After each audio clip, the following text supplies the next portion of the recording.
Hey there everyone, it's MisterStubstep. Today I do have a TCG player video, but before we get into that, I'm going to talk about 3 graded slabs that I turned in for some cards on my LGS. Let me know if I got ripped off. I think I might have gotten ripped off, but then again, there's a lot of things to take into consideration when you're exchanging stuff for store credit or for cards that you actually want for your collection. So I should have already shown a photo. I'll show a photo now. There was a PSA 9 reverse holo Curlia from Dragon Frontiers.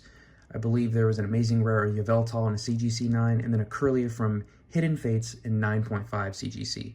So overall, the Curlia as well as the Yveltal I had on eBay listed for like 2-3 months. Every month I'd knock it down a couple more dollars. People would watch, people would view, but no one was really interested. I'm sorry, those cards just aren't going to be moving. They're not in the best grade, and then there's so many of them out there that they're just not highly desirable. The PSA 9, however, I did get for, I think, around $60 or $70 originally, so I started out at $70, and I was lowering it ever since, and, you know, there's people watching it, but I probably, that is the only one that I probably could have gotten more money off of, because I traded in these 3 cards for $25. Now, you could say, wow, that's, like, terrible, you could have gotten way more, but let's be honest, the Yveltal is probably worth what it's worth, like, raw, which is, like, a couple bucks at a 9, because, I mean, that's how a lot of them are out in the market right now. The Curlia from Hidden Fates, you could argue, might be worth like 20, or at least the grading fees worth, but the biggest one is the 9 from Dragon Frontiers. That one is probably worth the most, and probably could have gotten $30, $40 out of it, which would have been better than the 25 that I got for all 3, but at the end of the day, I still would have had to move in. I still would have had to find a buyer for it, and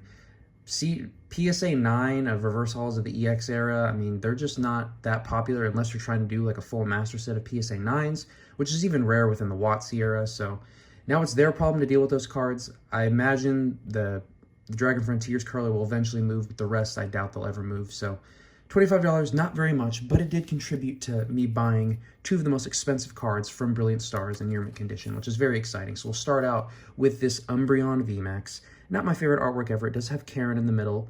Umbreon's gigantic. Umbreon, this is an interesting take on Umbreon. And we'll check out the back right there. But overall, really great condition card. And then the second most expensive card within the entire set, the Rainbow Charizard V-Star. So obviously I'm not going to get this graded or anything, but it's in very good condition.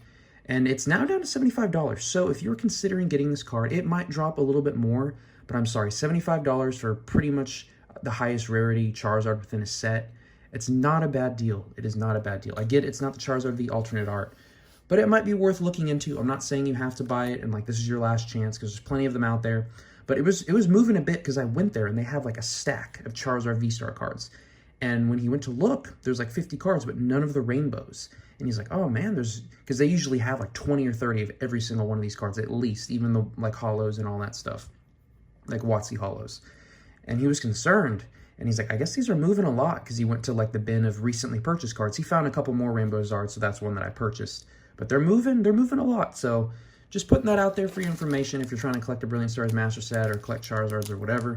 I mean, it's still expensive at $75, but I got $25 off of each of these, and I think that one was like $27, which isn't that big of a deal, because now the rest of the cards within the trainer gallery should be too easy, and then I'll have Brilliant Stars complete. So now we actually get into the TCG player order. We're starting out with the Tornadus.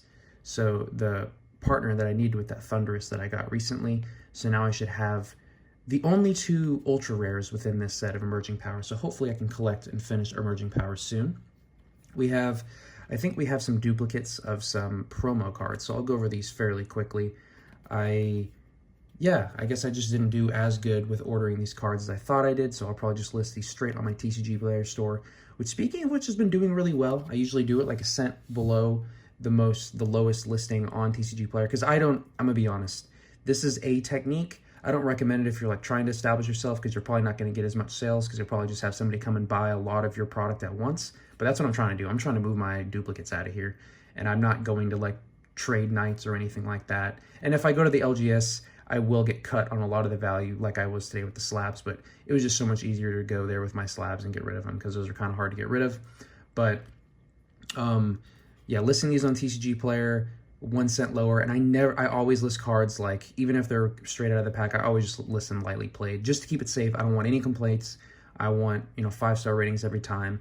And if I take a card that has very minimal to no flaws, and I do it as lightly played, they're always going to be pleasantly surprised. I've bought from other sellers that do use the same technique. Now, if it's a really, really big card, could you get more money out of it if it is near mint and you sell it as near mint? Yes.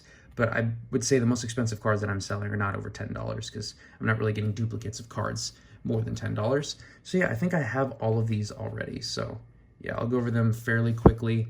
And besides those two Brilliant Stars cards, this will actually be kind of a lackluster TCG player video. I guess when I was making this, I didn't realize that, yeah, every single one of these, I think, is a duplicate that I've already shown off. I think I showed it off in my mega TCG player order. So unfortunately, that was a little bit of a letdown. So hopefully I didn't let you guys too much there. But we did get this Tornadus.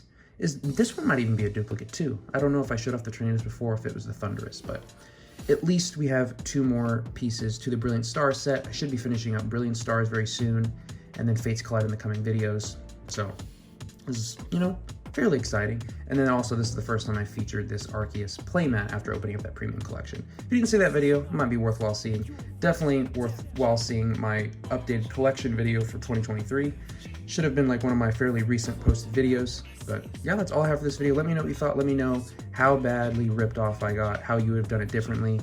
Once again, it's all about just moving stuff. That's why a lot of people will buy a bunch of Pokemon product and then they'll sell it for less than they even bought it from like the wholesale value, because they're just trying to move it and get more capital for the new stuff coming out.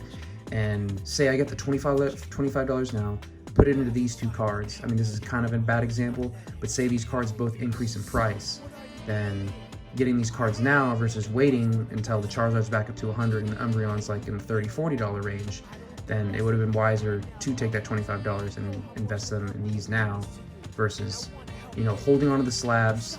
And I say the waiting game is always going to benefit you because, with Pokemon and just aging, especially with sealed product. And I didn't need the money, but it's also nice just to put money down towards these more expensive cards because it really hurts to pay over $100 for cards. So that's all I have. Let me know your thoughts. Let me know your approach when it comes to these types of things. And if you want to talk bad about me, I completely understand. I would love to have discussion down below. But thank you all so much for watching, and I'll catch y'all in the next one.